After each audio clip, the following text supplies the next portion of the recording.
পূর্ব লন্ডনে হয়ে গেল শীতের পিঠা মেলা। রংপুর বিভাগীয় সমিতির আয়োজনে এই পিঠা মেলায় এসে খুশি প্রবাসী বাংলাদেশিরা। বিস্তারিত দেখুন জাহাঙ্গীর আলম শিকদারের প্রতিবেদনে। গত ৩০ ডিসেম্বর সোমবার সন্ধ্যায় পূর্ব লন্ডনের রিপেল সেন্টারে রংপুর বিভাগীয় সমিতির আয়োজনে এবং বাংলাদেশি কমিউনিটির স্বনামধন্য ল ফার্ম ওয়ার্ক পারমিট ক্লাউডের সহযোগিতায় শীতের পিঠামেলা অনুষ্ঠিত হয়েছে।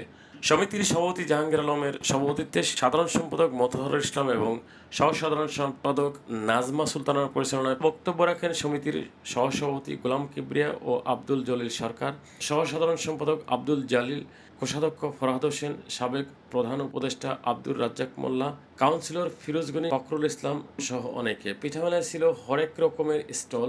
অনুষ্ঠানে সঙ্গীত পরিবেশন করেন লাবণী বড়ুয়া।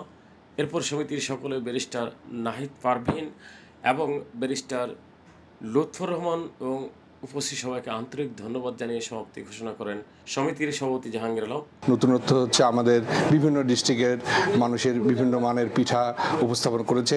আগামীতেও যখন আমরা এরকম প্রোগ্রাম করব, সর্ববৃহত্তর সব ডিস্ট্রিক্টের লোকজন আমাদের এখানে এসে চলে আসবে। এবার আমরা ওপেনলি করছি, সবাই আসতে পারবে, ফ্রি এন্ট্রি। রংপুরের পিঠা আছে, বিভিন্ন জাতের পিঠা আছে, সেই সবকে তুলে ধরার জন্যই এই বিলেতের মাটিতে আজকের এই রংপুর সমিতি যে ফ্রাস, আমি মনে করি যে আজকে সার্থক হয়েছে।